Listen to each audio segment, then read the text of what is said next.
Welcome back to What Am I Feeding My Dirt? We have totes part 2. So this is the one where we're going to show you how we actually prep the totes. So I'm going to hand it back over to Chip and he'll handle it again. Hi folks, this is Chip again. So let's start into what it takes to make a tote into your raised garden bed. This is a 250 gallon tote. It is roughly 47 inches long. It is about 39 inches wide and about 41 inches tall. But we're going to eventually cut this in half and make 2 garden beds out of 1 tote. The first thing we're going to do is we're going to take the top support rods out. I've already removed the first 3 screws. And we're going to take this off. And then we're going to see if we can't work these screws out. These can be a bit tricky because the ends are bent. There we go. And then the other one.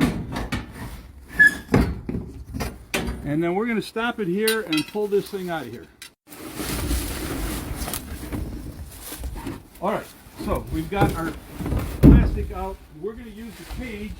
The next thing we would do is we would remove all these fasteners around the base of the cage from the floor.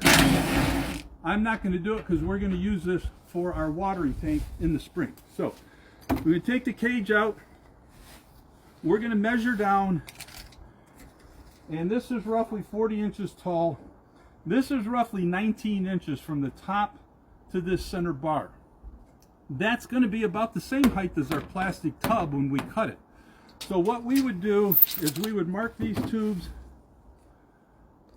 right here underneath this tube, and these spikes are going to stick out. We're going to actually turn that upside down and drive them into the ground to secure it in the ground. Then we would use something like a Sawzall, and we would cut each of these tubes all the way around until we have 2 cages. Okay, so we've got the plastic out.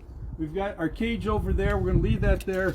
We measured from the high point of the top to the high point of the bottom, and it's roughly 39 inches, which gives us a halfway point of 19.5, which sounds very common for me.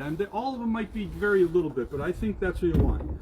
So the next thing we're going to do is we're going to take either our Sawzall, which gets pretty hard to use because this vibrates a lot up and down, or I have found a circular saw works just as well.